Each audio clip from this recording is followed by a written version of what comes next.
Nanginginig sa takot ang mga elder matapos masaksihan ang lakas ng ama ni Lin Feng.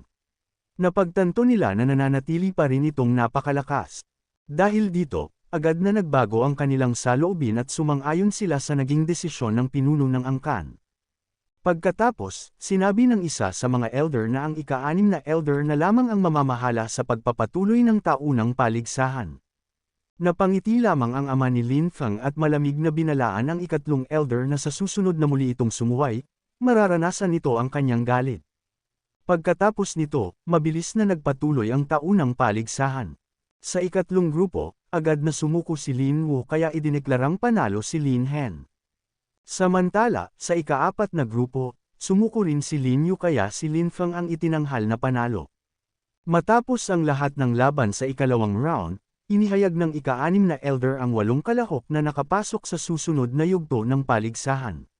Sila ay sina Lin Chen, Lin Hong, Lin Feng, Lin Yu, Lin Wu, Lin Hen, Lin Ying, at Lin Li. Pagkatapos ay inanunsyo ang unang laban sa ika-3 round, kung saan maghaharap sina Lin Ying at Lin Chen. Bago magsimula ang laban, sinabi ni Lin Ying kay Lin Chen na kahit alam niyang hindi siya nito kayang talunin, gusto pa rin niyang masaksihan ang tunay na lakas ng Warrior of Vantage Martial Spirit. Ngumiti naman si Lin Chen at tinanggap ang hamon habang sinasabing lumapit na ito. Dahil dito, naghanda si Lin Ying sa kanyang posisyon at buong determinasyon niyang sinabi na sisimulan na niya ang laban. Pagkatapos nito, mabilis na sumugod si Lin Ying habang hawak ang kanyang espada upang umatake kay Lin Chen. Ngunit kalmadong itinaas ni Lin Chen ang kanyang kamay at malamig na sinabi na punong-puno ng butas ang pag-atake nito. Sa isang iglap, nagpakawala siya ng napakalakas na kapangyarihang yelo na agad tumama kay Lin Ying. Sa sobrang lakas nito, mabilis na nagyelo ang mga paa nito, hanggang sa tuluyang kumalat ang yelo sa kanyang buong katawan. Dahil dito, hindi na ito nakagalaw at bumagsak na lamang sa lupa matapos ma-freeze ng tuluyan. Pagkatapos nito, inanunsyo ng tagapamahala na si Lin Chen ang nagwagi at sinabing mas makapangyarihan na raw ito. Kasunod nito ay ang laban nina Lin Hong at Lin Yu, ngunit agad na sumuko si Lin Yu at inaming hindi niya kayang umabot sa huling laban. Dahil dito, sinabi ni Lin Hong na matalino ang naging desisyon nito. Pagkatapos, ipinatawag ang laban nina Lin Feng at Lin Li. Palihim namang natuwa si Lin Li at sinabing napakaswerte niya dahil si Lin Feng ang kanyang naging kalaban. Kumpiyansa pa niyang sinabi sa ating bida na mauna na itong umatake dahil sigurado siyang siya ang mananalo. Ngunit kalmado lamang na tumugon si Lin Feng at pumayag. Sa isang iglap, bago pa man makapag-react si Lin Li, bigla siyang sinunggaban ng ating bida sa leeg. Dahil sa sobrang bilis ng kanyang galaw, hindi na nakapalag si Lin Li at agad na naihagis ng napakalakas palayo. Pagkatapos nito, malakas na bumagsak si Lin Li matapos siyang ihagis ni Lin Feng, dahilan upang mabasag ang pader sa lakas ng impact. Nagulat ang lahat sa kanilang nasaksihan. Napansin ni Lin Li na kahit napakalakas ng pag-ataking iyon, wala man lamang itong tinamong malubhang sugat sa kanyang katawan, patunay na perpekto ang kontrol ni Lin Feng sa kanyang lakas. Dahil dito, napagtanto niyang labis nilang minamaliit ang ating bida. Pagkatapos, inanunsyo ng tagapamahala na si Lin Feng ang nagwagi sa Group 3. Kasunod nito ay ipinatawag ang laban sa Group 4 nina Lin Wu at Lin Hen. Kasabay nito, tinanong ni Lin Wu si Lin Hen kung kailangan pa ba nilang maglaban. Ngunit umiling lamang si Lin Hen at sinabing hindi na kailangan. Dahil dito, nagsimulang kutsain ng mga manunood si Lin Hen at tinawag pa itong duwag na kahihiyan ng pamilyang Lin. Sinigawan pa siya ni Lin Wu na umalis na lamang kung hindi ito lalaban. Ngunit nanatiling kalmado si Lin Hen. Dahan-dahan siyang naglakad habang nagsimulang maglabasan ang napakalakas na aura sa kanyang katawan. Dahil dito, nagulat si Lin Wu at nagtaka kung ano ang balak nitong gawin. Pagkatapos ay malamig na sinabi ni Lin Hen na kung hindi aalis si Lin Wu bago siya makabilang ng 3, ito na ang mananagot sa mangyayari. Kasabay ng pagbigkas niya ng bilang na 3, lalong lumakas ang kanyang nakakatakot na aura. Dahil dito, biglang natakot si Lin Wu at napasigaw. Hindi siya makapaniwalang taglay pala ni Lin Hen ang kapangyarihan ng Advantage Martial Spirit. Dahil sa pag-aakalang isa ring may taglay na Vantage Martial Spirit si Lin Hen, agad na natakot si Lin Wu at itinaas ang kanyang kamay habang sumisigaw ng pagsuko. Nang makita ito, napangiti lamang si Lin Feng habang ang ibang miyembro ng pamilyang Lin ay namangha sa ipinakitang lakas ni Lin Hen. Kasunod nun, tinuro ni Lin Wu ang ating bida at galit na sinabing wala itong karapatang pagtawanan siya.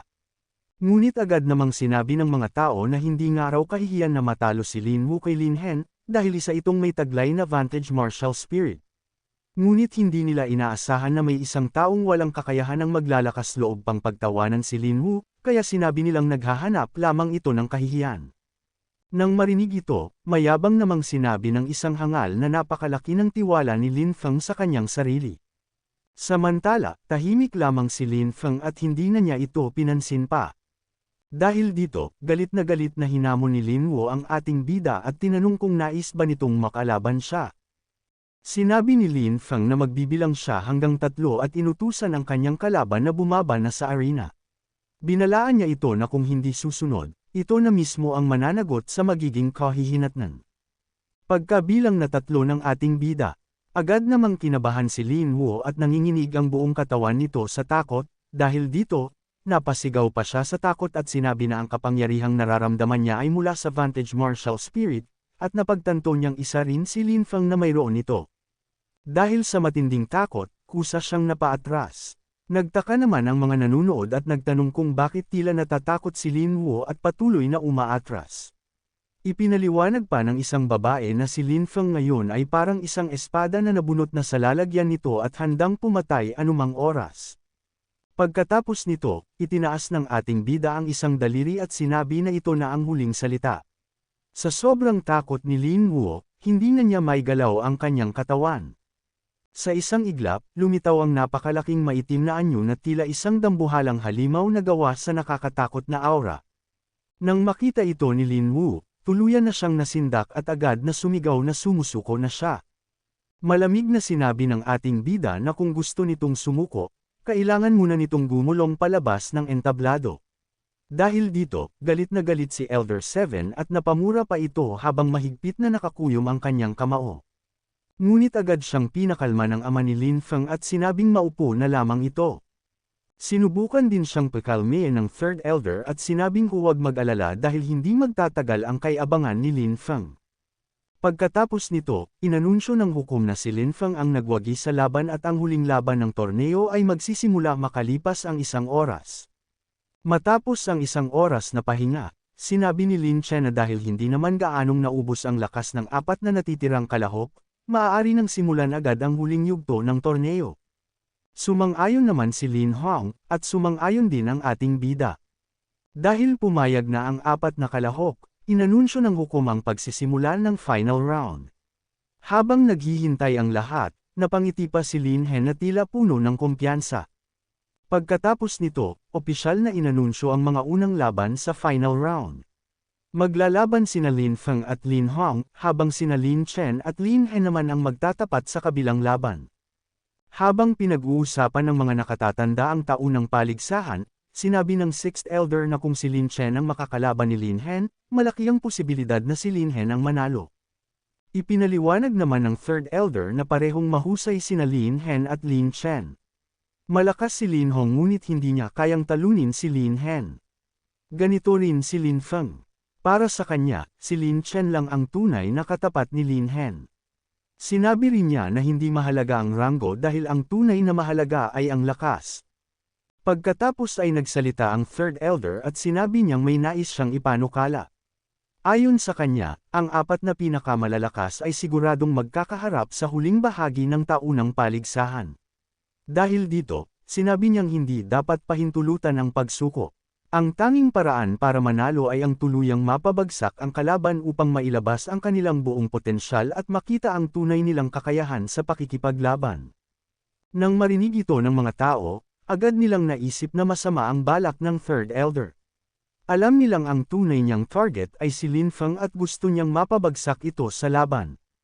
Pagkatapos ay humarap ang 3rd Elder sa ama ni Lin Feng at tinanong kung ano ang palagay nito sa kanyang mungkahi. Kitang-kita naman ang pagkainis ng ama ni Lin Feng dahil alam niyang ang mungkahing iyon ay malinaw na laban sa kanyang anak.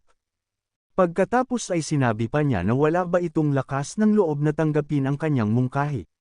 Parang gusto raw nitong protektahan ang nakababatang henerasyon. Hinimok pa niya itong patunayan na karapat-dapat itong maging pinuno ng pamilya. Ngunit bigla na lamang sumingit sa usapan ng ating bida at pumayag ito sa sinabi ng hangal. Dahil dito, nagtiwala naman ang ama ni Lin Feng sa kanya, kaya sinabi niyang maaari nang simulan ang taunang paligsahan. Dahil dito, pagalit naman na tinignan ng Third Elder ang ama ni Lin Feng. Matapos pumayag ang ama ni Lin Feng sa mungkahi ng Third Elder, sinabi ng Third Elder na karapat-dapat talaga itong maging pinuno ng pamilya dahil tinutupad nito ang kanyang salita.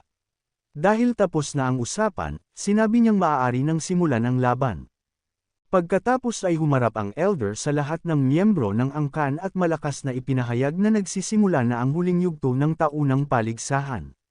Sa sandaling iyon, nagsimula na ang pinakamahalagang laban ng kompetisyon, kung saan maghaharap ang pinakamalalakas na kabataan ng angkan sa ilalim ng bagong patakaran na walang maaaring sumuko at kailangan talagang mapabagsak ang kalaban upang manalo.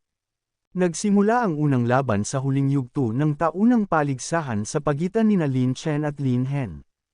Agad na pinakawala ni Lin Chen ang kanyang naglalagablab na apoy at buong kumpiyansang sinabi kay Lin Hen na mas mabuti nang sumuko dahil hindi nito siya kayang talunin.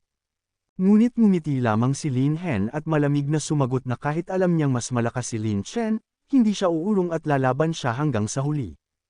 Pagkatapos noon, kapwa nila inilabas ang kanilang martial spirit. Nabalot si Lin Chen ng naglalagablab na apoy habang si Lin Hen naman ay napalibutan ng malamig na asol na enerhiya. Nagharap ang dalawa sa arena at naghanda sa kanilang unang banggaan. Hindi nag-aksaya ng oras si Lin Chen at agad niyang ginamit ang kanyang pangalawang martial skill na Ice and Snow. Sa isang iglap, kumalat ang napakalamig na enerhiya sa buong arena. Pagkagamit ni Lin Chen ng kanyang martial skill na Ice and Snow, nabalot ng makapal na yelo ang buong arena. Nagulat ang mga nanunood sa lawak ng kanyang teknik. Ipinaliwanag ng Third Elder na si Lin Chen ay halos naaabot na ang susunod na antas ng cultivation dahil kaya na nitong gawing pisikal ang kanyang psychic force. Napansin ni Lin Hen na hindi pabor sa kanya ang sitwasyon kaya nagpasya siyang umatake muna bago pa tuluyang makontrol ni Lin Chen ang laban. At sinabi pa niya na napakalaki ng ipinakitang lakas nito. Sumagot naman si Lin Chen na dahil pareho silang nasa Vantage Martial Spirit Realm, ipapakita niya ang tunay na agwat ng isang cultivator na may variant martial spirit at ng isang ordinaryong martial spirit. Hindi nagpatinag si Lin Hen. Tinipon niya ang kanyang espiritual na enerhiya sa palad at buong lakas na sumugod habang sinasabing huwag maging mayabang si Lin Chen at tanggapin ang kanyang atake. Agad niyang pinakawala ng isang malakas na palm strike, ngunit mabilis na naglabas si Lin Chen ng kanyang yelong pangdepensa. Nagbanggaan ang atake ni Lin Hen at ang depensa ni Lin Chen, at dahil dito kumalat ang malakas na shockwave sa buong arena. Kasabay nun, ginamit ni Lin Hen ang kanyang bilis at lumitaw ito sa likuran ni Lin Chen, at agad siyang umatake mula sa likuran nito. Sinabi pa niya na kung hindi niya kayang sirain ito, sisirain na lamang niya ang flame field na nilikha nito. Ngunit kasabay ng kanyang pag-atake, mabilis na naglaho si Lin Chen sa kanyang harapan, dahil dito, napuno ng pawis ang pagmumukha nito sa kanyang nakita. Lumitaw naman si Lin Chen sa likuran ni Lin Hen at mayabang na sinabi na hindi siya nito kayang saktan habang nasa loob ng kanyang domain. Dahil dito, sinabi ni Lin Hen na sisirain niya ang buong domain nito kasama si Lin Chen. Ngumiti lamang si Lin Chen at buong kumpiyansang sinabi na subukan niya kung kaya niya itong sirain. Kasabay nito, mabilis na tinipon ni Lin Hen ang kanyang naglalagablab na apoy sa kanyang kamay. Pagkatapos ay inilabas niya ang kanyang martial skill na Fire Unicorn Mutant. Sa isang iglap, nabalot ng apoy ang kanyang braso at nabuo ang anyo ng isang naglalagablab na ulo ng unicorn, hudyat na magpapakawala siya ng mas malakas na pag-atake laban kay Lin Chen. Nakita ni Lin Chen na lumalakas ang aura ni Lin Hen kaya sinabi niyang kailangan na niyang seryosohin ang laban. Hindi na nag-aksaya ng oras si Lin Chen at agad niyang ginamit ang martial skill na Ice Prison. Sa isang iglap, napalibutan si Lin Hen ng makakapal na pader ng yelo upang ikulong siya. Ngunit hindi sumuko si Lin Hen.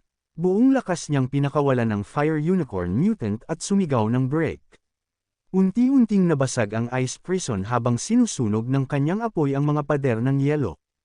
Pagkawala ng kulungan, agad siyang sumugod kay Lin Chen at malakas na sinuntok ang huling ice barrier nito gamit ang naglalagablab na kamao. Nanatiling kalmado si Lin Chen at sinabi na hanggang doon lamang ang kaya ni Lin Hen.